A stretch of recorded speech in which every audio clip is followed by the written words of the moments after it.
live from the National News Studio, Sri Lanka.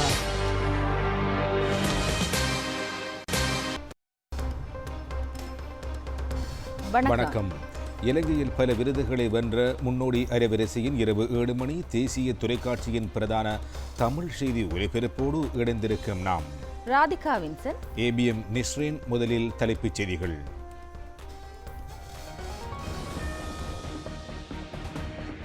பாடசாலை கட்டமைப்பிற்கும் போக்குவரத்து முறைமைக்கும் ஏற்பட்டுள்ள சேதங்கள் குறித்து கல்வி அமைச்சு கூடுதல் கவனம். ஜனாதிபதி அனுரகுமார திசாநாயக்க தலைமையிலான திட்டங்கள் வெற்றி பெற மகாநாயக்க தேரர்கள் ஆசி. இலங்கைக்கு கிழக்கு திசை வளிமண்டலத்தின் கீழ் பகுதியில் தாளமுக்க நிலை ஏற்பட்டுள்ளதாக வளிமண்டலவியல் திணைக்களம் தகவல். மாவனெல்ல போலீஸ் பிரிவில் கூரான ஆயுதத்தினால் தாக்கியதில் 3 பலி. ஈரான் அரசாங்கத்திற்கு எதிராக இடம்பெற்ற ஆர்ப்பாட்டங்களில் 2 பலி. ஆப்கானிஸ்தானின் பல பகுதிகளில் ஏற்பட்ட கனமழையினால் 17 பேர் பலி.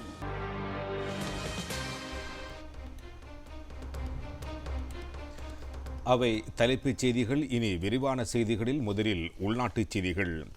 2026ஆம் ஆண்டு வரவு செலவு திட்ட நிதி ஒதுக்கீட்டின் கீழ் முன்னெடுக்கப்பட உள்ள அனைத்து வீடமைப்பு வேலைத்திட்டங்களையும் உரிய காலத்துக்குள் நிறைவு செய்து மக்கள் பாவனைக்கு கையளிக்குமாறு ஜனாதிபதி அனுரகுமார திசாநாயக்க இன்றைய தினம் அதிகாரிகளுக்கு ஆலோசனை வழங்கினார். குறித்த வேலை திட்டங்களின் செயற்பாடுகளை ஒரே நிறுவனத்தின் கீழ் மேற்பார்வை செய்யப்பட வேண்டியதன் அவசியம் குறித்து ஜனாதிபதி இதன் போது வலியுறுத்தினார். இது தொடர்பான கலந்துரையாடல் இன்றைய தினம் ஜனாதிபதி செயலகத்தில் இடம்பெற்றது. தேசிய வீடமைப்பு அபிவிருத்தி அதிகார சபை அதிகாரிகள் இதில் கலந்து கொண்டார்கள். 2026ஆம் ஆண்டு வரவு செலவு திட்ட நிதி ஒதுக்கீட்டின் கீழ் முன்னெடுக்கப்படும் தமக்குரிய வீடு அழகான வாழ்க்கை தேசிய வீடமைப்பு திட்டம் உள்ளிட்ட வீடமைப்பு வேலை திட்டங்களின் திட்டமிடல்கள் மற்றும் தற்போதைய நிலைமை தொடர்பில் ஆராய்வது அதன் நோக்கமாகும். 10,200 மில்லியன் ரூபாய் செலவிலே குறைந்த வருமானம் பெறும் குடும்பங்களை இலக்காக கொண்டு முன்னெடுக்கப்பட்டுள்ள வீடமைப்பு வேலைத்திட்டம் மற்றும் யுத்தம் காரணமாக இடம்பெயர்ந்த மக்களுக்கு 5,000 மில்லியன் ரூபாய் செலவிலே முன்னெடுக்கப்பட்ட வேலைத்திட்டத்தின் திட்டமிடல்கள் தற்போதைய நிலைமை மற்றும் அவற்றை நிறைவு செய்வதற்கான கால எல்லை தொடர்பில் ஜனாதிபதி ஆராய்ந்தார்.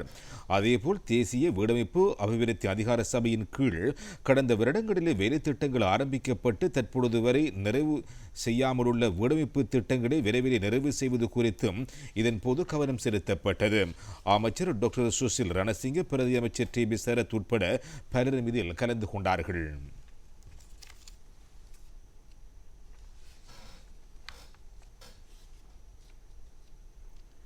நாட்டில் தோன்றிய அனர்த்த நிலைமை மற்றும் சில மாகாணங்களில் பாடசாலை தொகுதிக்கும் போக்குவரத்து முறைமைக்கும் நேர்ந்துள்ள சேதங்களையும் கவனத்தில் கொண்டு பாடசாலை மற்றும் போக்குவரத்து முறைமையை இயல்பு நிலைக்கு கொண்டு வரும் வரை 2026ஆம் ஆண்டு பாடசாலைகள் நடைபெறும் நேரத்தை நீடிக்காதிருக்க கல்வி அமைச்சு தீர்மானித்துள்ளது. 2026ஆம் ஆண்டில் பாடசாலை கல்வி அலுவல்கள் சம்பந்தமாக அமைச்சு வெளியிட்டுள்ள அறிவித்தலிலேயே இவ்வாறு குறிப்பிடப்பட்டுள்ளது. அதன்படி 2026ஆம் ஆண்டில் 5 தொடக்கம் 13 வரையான தரங்களுக்கான பாடசாலை நேரம் காலை 7:30 தொடக்கம் பிற்பகல் 1:30 என்ற வகையில் மாறாதிருக்கும். அரசாங்கம் மற்றும் அரசாங்கத்தால் அங்கீகரிக்கப்பட்ட பிரத்யேக பாடசாலைகள் மற்றும் பிரிவினாக்கள் 2025ஆம் ஆண்டின் முதலாவது தவணைக்காக 2026ஆம் ஆண்டின் முதலாவது தவணைக்காக ஜனவரி 5ஆம் தேதி ஆரம்பிக்கப்பட உள்ளது. தரம் 6லிருந்து தரம் 13 வரை நாளொன்றுக்கான பாட வேளைகளின் எண்ணிக்கை 7ஆக அமைவதோடு ஒரு பாட வேளைக்காக 45 நிமிடங்கள் ஒதுக்கப்படுகின்றன. கல்வி சீர்திருத்த செயற்பாங்கு தரம் 1 மற்றும் தரம் 6ற்காக இவ்வருடத்தில் அமுலாக்கப்படும். கல்வி சீர்திருத்த செயற்பாங்கின் கீழ் தரம் 6க்கான கல்வி செயற்பாடுகள் ஒழுங்கமைந்த வகையில் 2026 ஜனவரி 21ஆம் தேதியில் ஆரம்பிக்கப்பட உள்ளது. தரம் 1க்கான பிள்ளைகளை அடையாளம் காண்பதற்கான செயல்முறை ஜனவரி 5ஆம் தேதி ஆரம்பிக்கப்படுவதோடு ஒழுங்கமைந்த வகையில் கல்வி நடவடிக்கைகள் ஜனவரி 29ஆம் தேதியே ஆரம்பிக்கப்படும். தரம் 1 சம்பந்தமான செயற்பாடுகள் புத்தகங்களும் தரம் 6 சம்பந்தமான கற்றல் மொழிகளும் அந்த தரங்களுக்கான கல்வி நடவடிக்கைகள் ஆரம்பிக்கப்பட முன்னர் மாணவர்களுக்கு வழங்கி முடிப்பதற்கு அவசியமான நடவடிக்கைகளும் மேற்கொள்ளப்பட்டுள்ளன. ஏனைய தரங்களுக்கு அவசியமான பாடநூல்கள் ஏற்கனவே விநியோகிக்கப்பட்டு விட்டன. 2025 கல்வி பொதுத்தராதர உயர்தர பரீட்சையின் எஞ்சிய பகுதி ஜனவரி 12 தொடக்கம் 20ஆம் தேதி வரை நடத்தப்பட உள்ளது. இது சம்பந்தமான விவரமான சுற்றறிக்கை இன்று வெளியிடப்படும் என்று கல்வி, உயர்கல்வி மற்றும் தொழிற்கல்வி அமைச்சு குறிப்பிடுகின்றது. நாட்டின் வடக்கு கிழக்கு மற்றும் ஊவா ஆகிய மாகாணங்களில் பெய்து வருகின்ற மழை எதிர்வரும் நாட்களில் அதிகரிக்கக்கூடும் என எதிர்பார்ப்பதாக வளிமண்டலவியல் திணைக்களம் குறிப்பிடுகிறது. இலங்கைக்கு கிழக்கு திசையிலே வளிமண்டலத்தின் அடிப்பகுதியிலே குழப்ப நிலை ஒன்று வளர்ச்சியடைந்து வருவது இதற்கான காரணமாகும். வானிலை அறிவித்தல் இன்றைய தினத்திலே கிழக்கு மத்திய வடமத்திய மற்றும் ஊவா ஆகிய மாகாணங்களிலும் ஹம்பாந்தோட்டை மாவட்டத்திலும் இடைக்கிடையே மழை பெய்யக்கூடும் என தெரிவிக்கப்பட்டுள்ளது. மத்திய மற்றும் ஊவா ஆகிய மாகாணங்களிலும் மட்டக்களப்பு மற்றும் அம்பாறை ஆகிய மாவட்டங்களிலும் ஒரு சில இடங்களில் 75 மில்லிமீட்டரை விட அதிகமான ஓரளவு கனமழை பெய்யும் என எதிர்பார்க்கப்படுகிறது. வடக்கு மாகாணத்தில் அடிக்கடி மழை பெய்யக்கூடும். ஏனைய பிரதேசங்களிலும் பிற்பகல் 2 மணிக்கு பின்னர் ஆங்காங்கே மழை அல்லது இடியுடன் கூடிய மழை பெய்யக்கூடும் என வானிலை அறிவித்தலில் குறிப்பிடப்பட்டுள்ளது. இடியுடன் கூடிய மழை பெய்கையில் வீசக்கூடிய தற்காலிக கடுங்காற்று மற்றும் மின்னல் மூலமாக ஏற்படக்கூடிய விபத்துக்களை குறைத்துக்கொள்ள அவசியமான நடவடிக்கைகள் எடுக்குமாறு வளிமண்டலவியல் திணைக்களம் மக்களுக்கு அறிவிக்கிறது. காலியிலிருந்து கொழும்பு, புத்தளம், காங்கேசந்துறை, திருகோணமலை மற்றும் மட்டக்களப்பு ஊடாக ஹம்பாந்தோட்டை வரையான கடற்கரைக்கு அப்பாலுள்ள கடற்பிரதேசங்களில் காற்றின் வேகம் இடைக்கிடையே ஏறக்குறைய 50 கிலோமீட்டர் வரை அதிகரிக்கக்கூடும். அதன்படி சம்பந்தப்பட்ட கடற்பிரதேசங்கள் இடைக்கிடையே ஓரளவு கொந்தளிப்படையக்கூடும் என வளிமண்டலவியல் திணைக்களம் மேலும் குறிப்பிடுகிறது. இடியுடன் கூடிய மழை பெய்கின்ற வேளையிலே மேற்படி கடற்பிரதேசங்களில் தற்காலிக கடும் காற்று வீசக்கூடும். டித்வா புயலினால் பாதிக்கப்பட்ட மக்களுக்கு துரித நிவாரண சேவையை வெளிப்படைத்தன்மையோடு வழங்குவதற்கு நவீன தொழில்நுட்பத்தோடு கூடிய விசேட நிர்வாக கட்டமைப்பு ஒன்றை அமுல்படுத்த அரசாங்கம் நடவடிக்கையை மேற்கொண்டுள்ளது. குறித்த கட்டமைப்பின் அடுத்த கட்ட நடவடிக்கை தொடர்பான கலந்துரையாடல் ஒன்று நேற்றைய தினம் ஜனாதிபதி செயலகத்தில் இடம்பெற்றது. ஜனாதிபதி செயலகம், பாதுகாப்பு அமைச்சு, தேசிய அனர்த்த நிவாரண சேவை மத்திய நிலையம், டிஜிட்டல் பொருளாதார அலுவல்கள் அமைச்சு மற்றும் சயின்ஸ் டெக்னாலஜிஸ் தனியார் நிறுவனம் என்பவற்றின் அதிகாரிகள் இதில் கலந்து கொண்டனர். ஜனாதிபதி செயலகத்தின் தலையீட்டோடு தேசிய அனர்த்த நிவாரண சேவை மத்திய நிலையத்திற்கு இந்த நிர்வாக கட்டமைப்பு அறிமுகப்படுத்தப்பட்டுள்ளது. குறித்த புதிய செயலி கட்டமைப்பினூடாக அனர்த்த நிவாரண சேவையை வினைத்திறனாக முன்னெடுக்க முடியும் என்று ஜனாதிபதி ஊடகப் பிரிவு தெரிவித்துள்ளது. வெளிநாட்டு நிறுவனங்கள் மற்றும் உள்நாட்டு வெளிநாட்டு பரோபகாரிகளிடமிருந்து கிடைக்கும் அனைத்து விதமான பொருள் உதவிகளையும் ஒன்று சேர்ப்பது தொடக்கம் இறுதி பயனாளி வரை அவற்றை விநியோகிப்பது வரை சரியான முறையில் அறிக்கையிடுதல் மற்றும் முகாமைத்துவம் செய்வதற்கான இயலுமை இந்த கட்டமைப்பில் காணப்படுகின்றது. செயலி கட்டமைப்பை சயின்ஸ் டெக்னாலஜிஸ் தனியார் நிறுவனம் இலவசமாக அறிமுகப்படுத்தியுள்ளது. இலங்கை தொலைத்தொடர்பு ஒழுங்குறுத்தல் ஆணைக்குழு ஊழியர்களின் ஒருநாள் சம்பளம் மற்றும் நலன்புரிக்காக ஒதுக்கப்பட்ட நிதியை தொழிலாளர்களின் வேண்டுகோளுக்கு அமைய ரீபில்டிங் ஸ்ரீலங்கா நிதியத்திற்கு நன்கொடையாக வழங்கப்பட்டுள்ளது.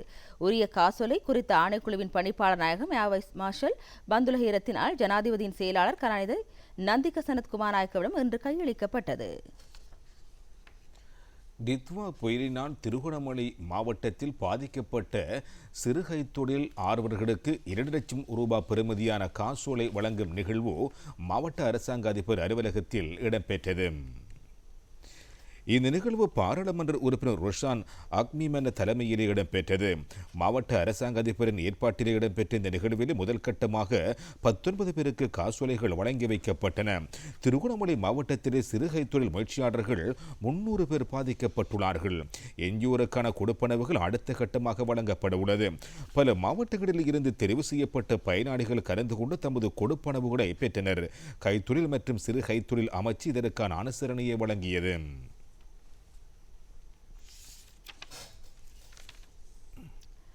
ஜனாதிபதி அனுரகுமார திசாநாயக்க நேற்று ராமான்ய மகாநிகாயவினரும் அமரபுர மகாநிகாயவினதும் மகாநாயக்க தேர்களை தரிசித்தார். அவ்வேளையில் ஜனாதிபதி புதிய வருடத்திற்காக அவர்களின் ஆசிகளையும் பெற்றுக்கொண்டார். இலங்கை ராமான்ய மகாநிகாயவின் மகாநாயக்கர் அக்கமகா பண்டிதர் அதிசங்கிக்குரிய மகுலுவேவி விமலநாயக்க தேரரை தரிசிப்பதற்காக ஜனாதிபதி நேற்று பகல் அவர் வசிக்கின்ற மீரிகம மினியோலவ ஸ்ரீ வித்யாவாச மகாபிரிவானாவிற்கு வருகை தந்தார். ஜனாதிபதி அவ்வேளையில் மகாநாயக்க தேரரின் குசலம் விசாரித்து குறுகிய உரையாடலில் ஈடுபட்டார். மகாநாயக்க தேரர்கள் இவ்வேளையில் ஆசீர்வாத பிரித் பாராயணம் செய்து புதிய வருடத்தின் அலுவல்களுக்காக ஜனாதிபதி உள்ளிட்ட அரசாங்கத்திற்கு தமது நல்லாசியை வழங்கினர். ஜனாதிபதி அனுர்குமார் திசாநாயக்க ஸ்ரீலங்கா அமரபுர மகாநிகாயவின் அதி உயர் மகாநாயக்கர் அதி வணக்கத்திற்குரிய கரகுட உயன்குட மைத்ரிமூர்த்தி தேரர்களை தரிசிப்பதற்காக நேற்று பிற்பகல் சென்றார். வெள்ளவத்தை அமரபுர மகாநிகாயவின் சங்க தலைமையகத்திற்கு வருகை தந்த ஜனாதிபதி அவரை தரிசித்து குசலம் விசாரித்து அங்கு சிறிய உரையாடலில் ஈடுபட்டார். அவர் ஆசீர்வாத பிரித் பாராயணம் செய்து ஜனாதிபதிக்கு நல்லாசிகளை வழங்கினார். மாவனல்ல போலீஸ் பிரிவின் கரந்தனிய பிரதேசத்தில் ஒருவரால் கூரான ஆயுதம் ஒன்றினால் மேற்கொள்ளப்பட்ட தாக்குதல் காரணமாக 2 பெண்களும் ஆணொருவரும் உயிரிழந்துள்ளார்கள். தாக்குதலை மேற்கொண்டவரை கைது செய்வதற்கு போலீசார் குறிப்பிட்டார்கள். இந்த தாக்குதல் நேற்று பிற்பகல் வேளையில் இடம்பெற்றிருந்ததோடு அதன்போது காயமுற்றிருந்த 3 பெண்களும் ஆணொருவரும் மாவனல்ல வைத்தியசாலையில் அனுமதிக்கப்பட்டுள்ளார்கள். பின்னர் பெண்கள் 2 ஆணும் உயிரிழந்துள்ளதாக போலீசார் குறிப்பிடுகின்றார்கள். தாக்குதலுக்கு இலக்காகிய இனிய பெண் வைத்தியசாலையில் தங்கியிருந்து சிகிச்சை பெற்று வருகின்றார். படுகொலையை செய்தவர் உளரீதியான கோளாறினால் பாதிக்கப்பட்டுள்ளவர் என்று புலன் விசாரணைகளில் இருந்து வெளிப்பட்டுள்ளது. நவகமுவ கல்துட்ட பிரதேசத்தில் வீடொன்றில் இருந்த 3 மீது மோட்டார் சைக்கிளிலும் முச்சக்கர வண்டியிலும் வந்த ஒரு குழுவினர் துப்பாக்கி பிரயோகம் செய்து தப்பிச் சென்றுள்ளார்கள். துப்பாக்கிச் சூட்டின் காரணமாக ஒருவர் ஸ்தலத்திலேயே உயிரிழந்துள்ளதோடு ஏனைய 2 ஹோமாகம வைத்தியசாலையில் அனுமதிக்கப்பட்டுள்ளார்கள். 20 வயதுடைய பொரல்ல பிரதேசத்தைச் சேர்ந்த ஒருவரை உயிரிழந்துள்ளார். சம்பவம் தொடர்பில் விசாரணைகள் மேற்கொள்ளப்பட்டு வருகின்றன. களுத்துற கட்டுக்குருந்த புனித செபஸ்தியன் வீதியில் ஹோட்டல் தொழிலாளர் ஒருவர் மீது மோட்டார் சைக்கிளிலும் முச்சக்கர வண்டியொன்றிலும் வந்த சிலர் கூரான ஆயுதங்களால் தாக்கியுள்ளார்கள். தாக்குதல் காரணமாக மேற்படி சிற்றுண்டி சாலையின் உரிமையாளரும் அதன் ஊழியர் ஒருவரும் காயமடைந்து களுத்துறை போதனா வைத்தியசாலையில் அனுமதிக்கப்பட்டுள்ளதாக போலீசார் குறிப்பிடுகின்றார்கள். அரசாங்கமானது எப்போதும் அரசு சேவை தொடர்பில் நம்பிக்கை கொண்டுள்ளதாகவும் அரசு ஊழியர்களின் தலையீடு மற்றும் அர்ப்பணிப்பினூடாக நாட்டிற்கு வெற்றியீட்ட முடிந்துள்ளதாகவும் அமைச்சர் டாக்டர் நலிந்த ஜாத்திச தெரிவித்துள்ளார். 2026ஆம் ஆண்டு புத்தாண்டில் அரச கடமைகளை ஆரம்பிப்பதை முன்னிட்டு சுகாதார மற்றும் வெகுஜன ஊடகத்துறை அமைச்சர் இடம்பெற்ற நிகழ்வின் போதே அவர் இதனை குறிப்பிட்டார். இந்த நிகழ்வு சுகாதார அமைச்சு வளாகத்தில் இடம்பெற்றது. இதன்போது சுகாதார மற்றும் வெகுஜன ஊடகத்துறை அமைச்சின் பணிக்குழாமினர் புத்தாண்டிற்கான அரசு சேவை உறுதியை எடுத்தனர். அமைச்சின் கீழ் உள்ள திணைக்களங்கள், பிரிவுகள், அலகுகளை பிரதிநிதித்துவப்படுத்திய நிறுவன தலைவர்கள் உட்பட பலரும் இதில் கலந்து கொண்டார்கள். அமைச்சர் டாக்டர் நலிந்த ஜாத்திச கருத்து வெளியிடுகையில் 2025ஆம் ஆண்டு நாம் எதிர்பார்த்த வருமான இலக்கை விட அதிக அளவு வருமானத்தை ஈட்டிக் கொள்ள முடிந்தது. அதேபோல் இம்முறை ஆக குறைந்த வரவு செலவு திட்ட இடைவெளி காணப்படுகின்றது. மேலும் அதிக அளவான சுற்றுலா பயணிகள் 2025ஆம் ஆண்டிலேயே நமது நாட்டிற்கு வருகை தந்தனர். $1000 பில்லியன் ஏற்றுமதி வருமானமும் ஈட்டப்பட்டுள்ளது. உண்மையில் இந்த சாதனைகளின் பின்னால் தனியார் துறை, தொழில் முயற்சியாளர்கள் மற்றும் உற்பத்தியாளர்கள் காணப்படுகின்றனர். அதேபோல் இதன் முதுகெலும்பாக அரசு ஊழியர்கள் திகழ்கின்றனர்.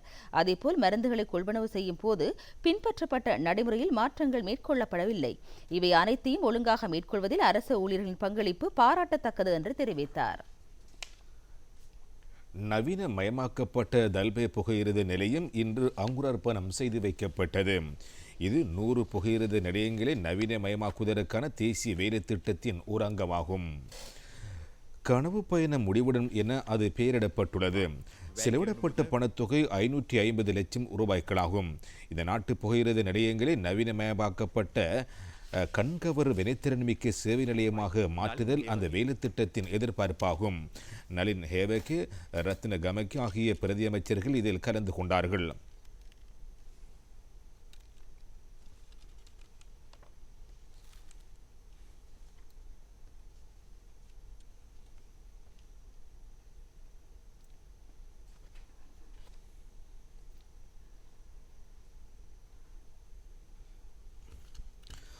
அமைச்சர் விமல் ரத்நாயக்க தொடர்ந்தும் அங்கு உரையாற்றுகையில், அண்மையில் எமது நாட்டில் இடம்பெற்ற இயற்கை அனர்த்தத்தினால் எமது நாட்டிலே பாரிய சேதம் ஏற்பட்டுள்ளது. அவற்றை திருத்தியமைக்க நாம் கடும் முயற்சிகளை மேற்கொள்ள வேண்டியுள்ளது. உண்மையில் இந்த போராட்டத்தின் போது சில விடயங்களை மேற்கொள்வதில் தாமதங்கள் ஏற்படலாம். ஏனெனில் நாடு என்ற ரீதியிலே பாரிய சவாலை சந்தித்துள்ளோம். இந்த சூழ்நிலையிலே நாம் அனைவரும் ஒன்றுபட வேண்டும். சர்வதேச சமூகமும் எம்முடன் கைகோர்த்துள்ள நிலையில் நாட்டு மக்களாகிய நாமும் கைகோர்த்து நாட்டை கட்டி எழுப்பும் பணியில் நாமும் இணைந்து கொள்ள வேண்டும் என்றும் அவர் இங்கு குறிப்பிட்டார். புத்தாண்டில் கடமைகளை ஆரம்பிப்பதற்கு இணைவாக இலங்கை மன்ற கல்லூரியில் புதிய இணையதளம் மற்றும் கல்வி நிகழ்ச்சிகள் நேற்றைய தினம் உத்தியோகபூர்வமாக ஆரம்பிக்கப்பட்டன. இது வெகுஜன ஊடகத்துறை பிரதியமைச்சர் கலாநிதி கௌசல்யா ஆரியரத்ன தலைமையில் இடம்பெற்றது. இந்த இணையதளமானது பல புதிய அம்சங்களை உள்ளடக்கியுள்ளது. அதேபோல் தற்போதைய அரசாங்கத்தினால் அறிமுகப்படுத்தப்பட்டுள்ள கோபே டிஜிட்டல் முறையோடு இணைந்து ஆன்லைன் கட்டணம் செலுத்தும் வசதிகள், நூலக சேவை மற்றும் மாணவர் பிரவேசம் உட்பட வசதிகளை இலகுவில் பெற்றுக்கொள்ளக்கூடிய புதிய டிஜிட்டல் தளமாக இது அமைந்துள்ளது. இது நாட்டின் டிஜிட்டல் மாற்றத்தின் முக்கியமானதொரு அம்சமாகவும் திகழ்கின்றது.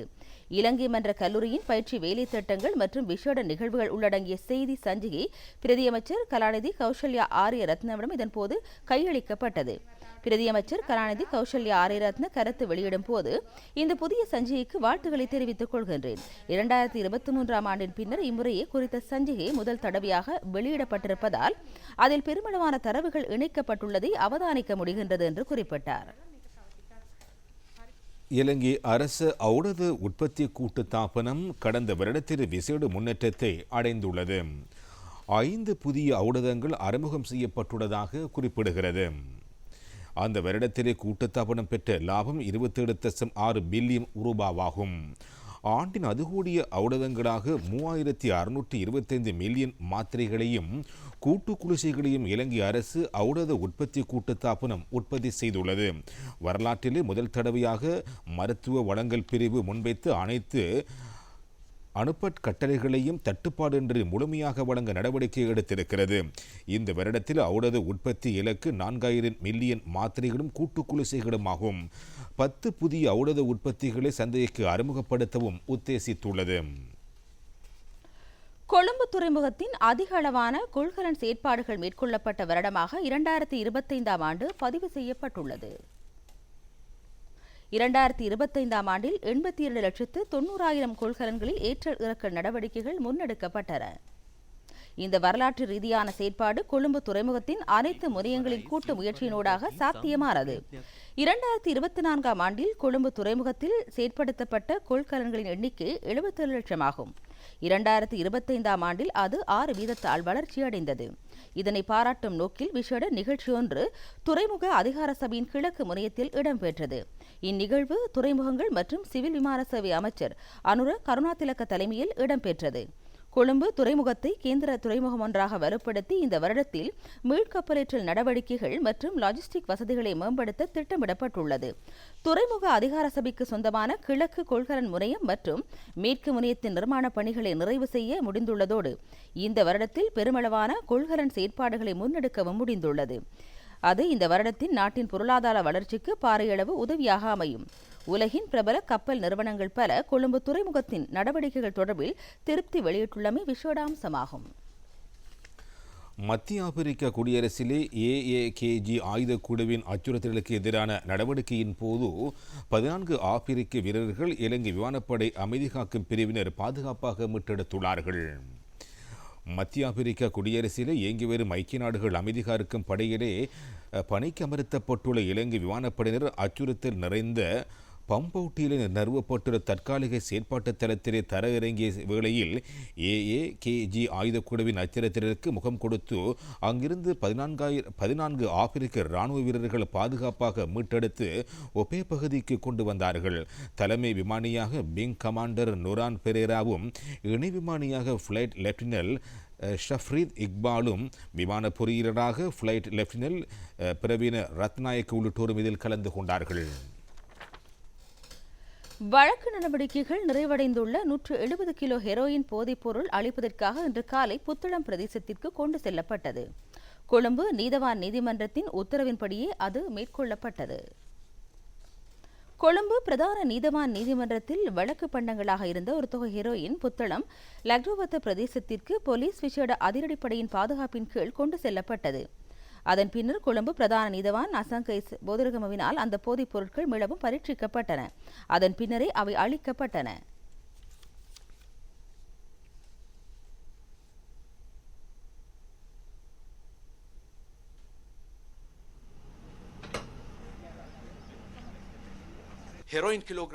போலீஸ் ஊடக பேச்சாளர் உதவி போலீஸ் அத்தியட்சகர் எஃப்யூ வுட்லர் கருத்து தெரிவிக்கையில் 170 கிலோகிராம் 866 கிராம் ஹெரோயின் மற்றும் 306 கிலோகிராம் ஐஸ் போதைப் பொருட்கள் 2026ஆம் ஆண்டிற்கான ஆரம்ப நடவடிக்கை என்ற வகையில் இன்று அளிக்கப்பட்டன. அதன்படி 2024-25 ஆகிய ஆண்டுகளில் இதுவரை ஒட்டுமொத்தமாக கைப்பற்றப்பட்ட 2555 கிலோகிராம் 167 கிராம் போதைப் பொருட்கள் முழுமையாக அளிக்கப்பட்டுள்ளன என்று தெரிவித்தார். மட்டக்களப்பு காத்தான்குடி போலீஸ் பிரிவுக்குட்பட்ட கர்பலா பிரதேசத்தில் போதை மாத்திரைகளை கடத்தி வந்த நிலையிலே இளைஞர் ஒருவர் போலீசாரால் கைது செய்யப்பட்டுள்ளதாக காத்தான்குடி போலீஸ் நிலைய குற்றப்பிரிவின் பொறுப்பதிகாரி AMSA ரஹீம் தெரிவித்துள்ளார். நேற்றைய தினம் வீதி சோதனையில் ஈடுபட்டிருந்த போலீசார் நடத்திய திடீர் சோதனையின் போது 29 வயதுடைய குறித்த இளைஞர் கைது செய்யப்பட்டுள்ளார். கைது செய்யப்பட்ட நபரிடமிருந்து பாகிஸ்தானில் தயாரிக்கப்பட்ட 84 போதை மாத்திரைகள் கைப்பற்றப்பட்டுள்ளன. குறித்த நபர் இவற்றை விற்பனை செய்யும் ஒருவர் என தெரிய வந்துள்ளது. கைது செய்யப்பட்டவர் போலீசாரால் விசாரணைக்கு உட்படுத்தப்பட்டு மட்டக்களப்பு நீதிமன்றத்தில் ஆஜர் செய்யப்பட்டுள்ளார். காத்தான்குடி போலீசார் மேலதிக விசாரணைகளை முன்னெடுத்து வருகின்றார்கள். புத்துயிர் பெறும் பாதை வேலைத்திட்டத்தின் கீழ் கிராமப்புற வீதிகள் புனரமைக்கப்பட்டு வருகின்றன. அந்த வகையில் மட்டக்களப்பு மண்முனை தென்மேற்கு பிரதேச செயலக பிரிவுக்குட்பட்ட முதலக்குடா முனைக்காடு எல்லை வீதி அமைப்பதற்கான வேலைத்திட்டம் ஆரம்பித்து வைக்கப்பட்டது. 810 மீட்டர் நீளம் கொண்ட இந்த வீதியானது 27 மில்லியன் ரூபாய் செலவில் அமைக்கப்பட உள்ளது.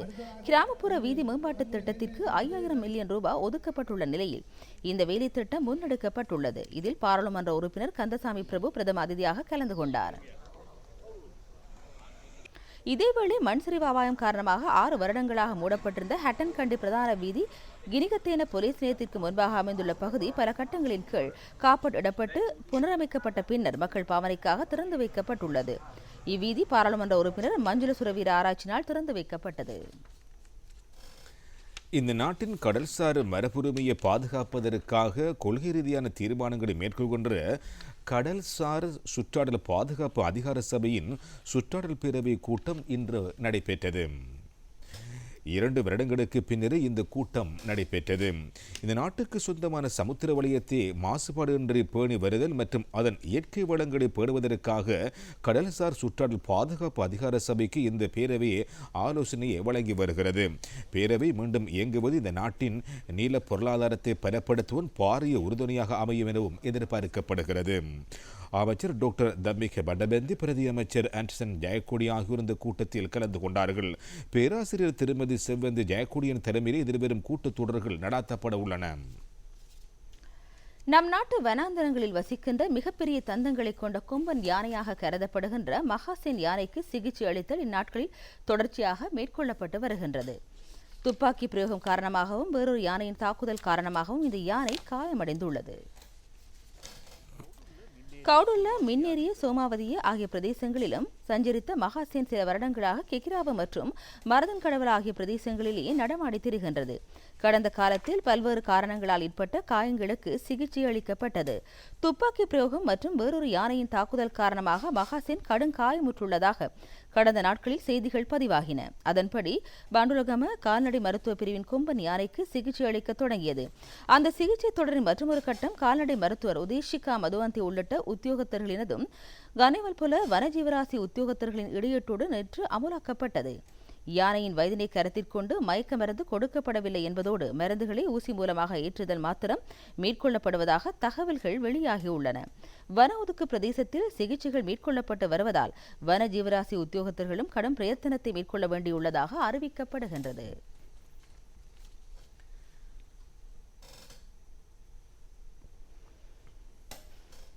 இனி மேலும் சில உள்நாட்டுச் செய்திகள். இலங்கை இராணுவம், இலங்கை கடற்படை மற்றும் இலங்கை விமானப்படையின் அனைத்து பதவிகளையும் சேர்ந்தவர்கள் தமது ஒரு நாள் அடிப்படை சம்பளத்தை ரீபில்டிங் ஸ்ரீலங்கா நிதியத்துக்கு நன்கொடையாக வழங்கியுள்ளார்கள். அந்த நிதிசார் நன்கொடையுடன் சம்பந்தப்பட்ட காசோலை ஜனாதிபதியின் செயலாளர் கலாநிதி நந்திக்க சனத் குமாரநாயக்கவிடம் நேற்று ஜனாதிபதி அலுவலகத்தில் வைத்து கையளிக்கப்பட்டது. பாதுகாப்பு செயலாளர் ஏர் வைஸ் மார்ஷல் சம்பத் தொய்ய கொந்தாவும் இந்த தருணத்தில் கலந்து கொண்டார். பின்னவட யானைகள் காப்பகம் தனது அதிகூடிய வருமானத்தை கடந்த வருடத்திலே பதிவு செய்துள்ளது. கடந்த வருடத்தில் 109 கோடி ரூபாய் விஞ்சிய வருமானம் ஈட்டப்பட்டுள்ளதாக அதன் பிரதி பணிப்பாளர் மிஹரான் மெதவெல தெரிவித்துள்ளார். கடந்த வருடத்தில் 2 லட்சத்துக்கும் மேற்பட்ட வெளிநாட்டு உல்லாச பயணிகளும் ஏறக்குறைய 4 லட்சம் உள்நாட்டு சுற்றுலா பயணிகளும் பின்னவெல யானை காப்பகத்தை கண்டு களித்துள்ளதாக தெரிவித்துள்ளார். 2026ஆம் ஆண்டு புதுவருட பிறப்பின் போது அங்குள்ள யானைகளுக்கு பாற்றோர் விருந்தினை வழங்கவும் தீர்மானித்துள்ளார்கள். மிகையான மழை காரணமாக மண்சரிவுக்கு இலக்காகிய கேப்பற்றி போல கல்பில்ல வீதியின் 2 நிரல்களும் தற்பொழுது இயல்பு நிலைக்கு கொண்டு வரப்பட்டுள்ளது. வீதி அபிவிருத்தி அதிகார சபை சம்பந்தப்பட்ட நடவடிக்கைகளை மேற்கொண்டுள்ளது.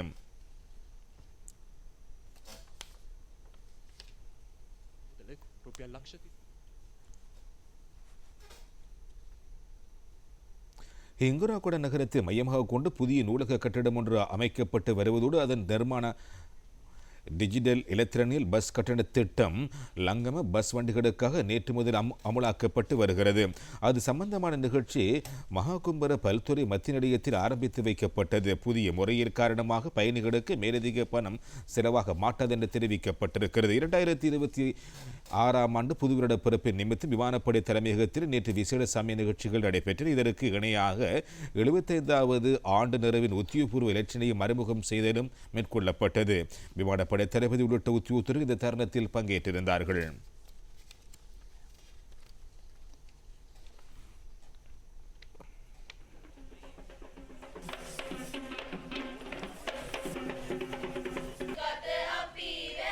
வியாங்கோட மத்திய மகா வித்தியாலயத்தின் புதிய வெளிவாரி நாடக அரங்கு நேற்று அங்குரார்ப்பணம் செய்து வைக்கப்பட்டது. வித்தியாலயத்தினுடைய பழைய மாணவர் சங்கமே அதற்கான நிதிசார் மற்றும் உழைப்பு பங்களிப்பினை வழங்கியுள்ளது.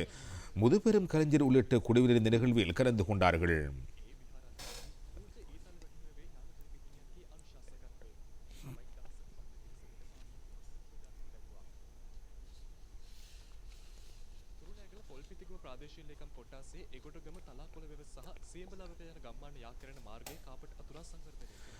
குர்நாகல் பொல்பித்திகம பிரதேச செயலாளர் பிரிவின் எகுடகுடம தலாகொல வெவ மற்றும் சேம்பலபலவ ஆகிய கிராமங்களை இணைக்கின்ற வீதி காபட் பரப்பி செப்பனிடப்பட்டு வருகிறது.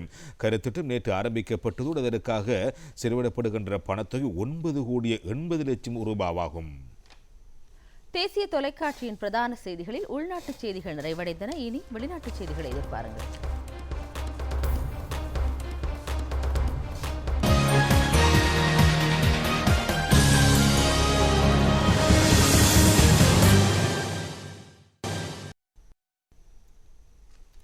தொடர்வது விளையாட்டுச் செய்தி ஒன்று.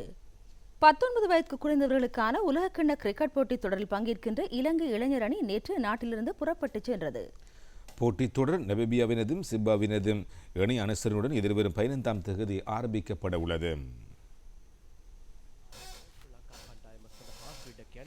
இலங்கை கிரிக்கெட் நிறுவனம் இலங்கை அணிக்காக 15 விளையாட்டு வீரர்களை உள்ளடக்கிய ஒதுக்கம் ஒன்றை அறிவித்துள்ளது. அதன் தலைமத்துவம் விமத் தின்ஸ்ரவுக்கு உரித்தாக்கப்பட்டதோடு உபதலைவராக பதவி வகிப்பவர் கவிஜய கமக்கி ஆவார். விமந்த மகவித்தான வீரான் சமுதிக்க துல்னித் சிரேரா சாமிக்க ஹினிகட்டல எடம் ஹெல்மி சமரி மற்றும் பல வீரர்கள் இதில் அடங்கினார்கள். நாட்டை விட்டு புறப்பட்டு செல்லும் முன்னர் இலங்கை இளைஞர் கிரிக்கெட் அணியினர் மத வழிபாடுகளில் ஈடுபட்டு பின்னர் குடும்ப புகைப்படம் ஒன்றுக்கு தோற்றினார்கள். போட்டித் தொடர் இதுவரை 15ஆம் தேதி பிப்ரவரி 6ஆம் தேதி வரை நமீபியாவினதும் சிம்பாவிலும் நடைபெற்று வருகிறது. இலங்கை ஏ பிரிவின் கீழ் போட்டித் தொடரில் இணைந்துள்ளதோடு ஆஸ்திரேலியா, அயர்லாந்து மற்றும் ஜப்பான் அந்த பிரிவிலே அடங்குகின்ற ஏனைய அணிகளாகும். போட்டித் தொடரின் தனது முதலாவது போட்டியாக இலங்கை அணி ஜப்பானிய அணியுடன் எதிர்வரும் 17ஆம் தேதி போட்டியிட உள்ளது. இத்துடன் தேசிய தொலைக்காட்சியின் பிரதான செய்திகள் நிறைவடைந்தன. மீண்டும் நாளை இரவு 7 மணிக்கு தேசிய தொலைக்காட்சியின் பிரதான செய்திகளுடன் சந்திப்போம். எமது பிரதான செய்திகளை நேத்ரா டிவி யூடியூப் வலைத்தளத்தினூடாகவும் நீங்கள் பார்வையிடலாம். வணக்கம்.